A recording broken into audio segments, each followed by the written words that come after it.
अस्सलाम वालेकुम। आज जो हम लोग टॉपिक पढ़ने जा रहे हैं उसका नाम है कॉमन जी कोड्स, यानी कि आमतौर पर जो भी इस्तेमाल होने वाले जी कोड्स हैं। एक सीएनसी मशीन में ज़्यादातर दो किस्म के कोड्स यूज होते हैं।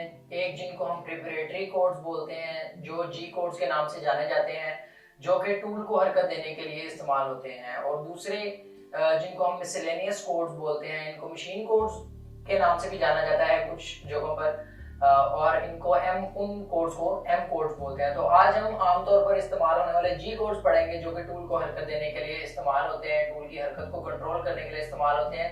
तो सबसे पहले उनमें जो कोड आता है वो आता है G00। G00 से मुराद है बगैर कटाई के तेज हरकत करने के लिए जो ये कोड इस्तेमाल होता है वो है G00। यानी कि किसी भी एक पॉइंट से दूसरे पॉइंट तक बगैर कटाई के अगर टूल को हरकत करवा कर लेकर जाना है तो वहां पर हम लोग कोड का इस्तेमाल करते हैं G00। तो ये एज इट इज आपने G00 लिखना होता है, और इसमें जो है वो आपने आगे फॉर ये आगे मैं एग्जांपल्स लिख रहा हूँ कि G00 लिखना होता है। और आगे आपने, अगर मैं सीएनसी टर्निंग सेंटर की बात करूँ, क्योंकि अभी हम सीएनसी टर्निंग सेंटर पढ़ रहे हैं, तो मैं उसके कोड्स जो है वो ही आप लोगों को बताऊंगा। तो G00 लिखेंगे और x में जो भी उसकी डायमेंशन होगी वो लिख देंगे, और उसके बाद z में जो भी डायमेंशन होगी वो लिखने के बाद आगे कॉलन डाल के उस ब्लॉक को एंड कर देते हैं। तो ये हो गया G00 की एग्जांपल। G00 होता है बगैर कटाई के टूल को हरकत देने के लिए। G01 होता है टूल को सीधी लाइन में हरकत देने के लिए, बेशक वो टेपर में हो, बेशक वो वर्टिकल हो, बेशक वो हॉरिजॉन्टल हो। तो इस तरह की हरकत देने के लिए और स्ट्रेट हरकत देने के लिए G01 का इस्तेमाल होता है, जिसको हम लीनियर इंटरपोलेशन भी बोलते हैं, यानी कि सीधी हरकत। तो इसकी एग्जांपल, अब लीनियर मोशन जो ये कटाई के लिए मोशन होती है, कटाई के लिए, सीधी कटाई करने के लिए, सीधा टूल को फीड करने के लिए कटाई के दौरान G01 का इस्तेमाल होता है। तो G01 और G00 में यही फर्क है कि G00 एक तो बहुत तेजी से मूव होता है, और G00 में जो है हम लोगों ने फीड स्पेसिफाई नहीं की होती, वो बहुत तेजी से टूल उसमें हरकत करता है। जबकि G01 में हम लिखते हैं G01 यानी कि सीधी हरकत करनी है, x पॉइंट लिख देते हैं कि x में इतना मूव करना है, z पॉइंट लिख देते हैं z में इतना मूव करना है, और उसके बाद हम लोग f यूज होता है फीड रेट देने के लिए कि इतनी तेजी से टूल मूव होना चाहिए। तो फीड रेट जो है नॉर्मली 0.25 जो है एक नॉर्मल फीड रेट है। फॉर एग्जांपल ये मैंने भी लिख दिया, और उसके बाद आगे कॉलम लगाकर आप इस ब्लॉक को एंड कर देते हैं। इसके बाद बात करते हैं G02 कोड की। G02 code normally circular interpolation के नाम से क्लॉकवाइज यानी कि घड़ी की सिमत में इंटरपोलेशन, यानी कि एक पॉइंट, इंटरपोलेशन का मतलब होता है एक पॉइंट से दूसरे पॉइंट तक हरकत। तो G02 का इस्तेमाल जो है वो सर्कुलर यानी गोल इंटरपोलेशन, और क्लॉकवाइज यानी कि घड़ी की सिमत में, जिस सिमत में घड़ी घूमती है उसी सिमत में गोल मोशन देने के लिए ये इस्तेमाल किया जाता है। जहां पर भी रेडियस आता है ना, वहां पर G02 का इस्तेमाल किया जाता है।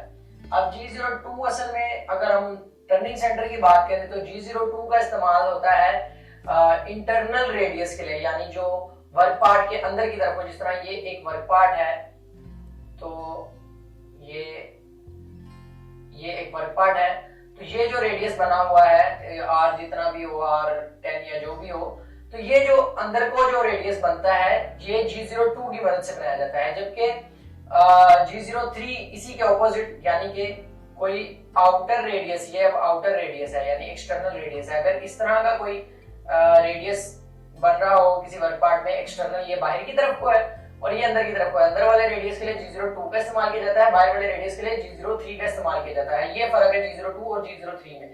लेकिन इसको लिखते कैसे हैं कि G02 जिस पॉइंट पर जाना है, आपको कोऑर्डिनेट कैलकुलेशन जो है वो करनी आ गई है। अब तो आप x की वैल्यू लिखते हैं, और उस पॉइंट पर, मतलब यहाँ से यहाँ जाना है, तो आप उस पॉइंट की x और z में जो भी उस पॉइंट की वैल्यू होती है अगले पॉइंट की, यहाँ से यहाँ तक जाने के लिए, वो आप लिख देते हैं x और z की। और उसके बाद आप लोग एक चीज आगे जो लिखते हैं वो लिखते हैं r को स्पेसिफाई कर देते हैं कि r कितना है, r10 है, और फिर आगे इसी तरह फीड रेट लिख दें, या फिर नहीं तो जो पहले आपने फीड रेट जो जिस फीड रेट पर चलते आ रहे हैं G01 के साथ वही फीड रेट या तो चल जाएगा, और उसके बाद आगे कॉलन लगा के इसको एंड कर दें।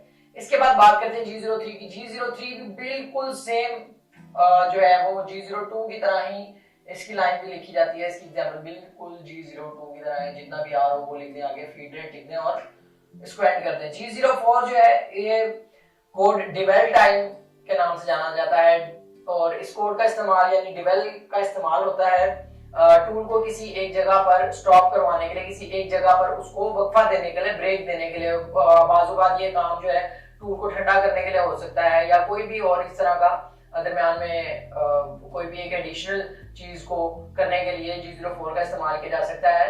उतने टाइम के लिए जो टूल है वो उतने टाइम के लिए जो है ब्रेक ले लेता है एक खास पॉइंट पर। तो इसका इस्तेमाल इस तरह से किया जाता है कि G04 यानी कि इतना डिवेल टाइम, इतना ब्रेक चाहिए, ठीक है। और आगे कितना ब्रेक चाहिए उसके लिए दो तरीके हैं। एक तो आप P लिख के, फॉर एग्जाम्पल अगर मैं 4 सेकंड का ब्रेक लेना है तो मैं 4000 लिखूंगा। अब मैंने 4 सेकंड के लिए 4000 क्यों लिखा, क्योंकि जब मैं G04 के साथ P का इस्तेमाल करूंगा तो इसका मतलब होगा मिली सेकेंड्स। तो मैं जो भी अमाउंट लिखूंगा वो मिली सेकेंड्स में होंगे। अगर मैं 4000 मिली सेकेंड्स बोलूं तो 4000 मिली सेकेंड्स का मतलब है कि 4 सेकंड।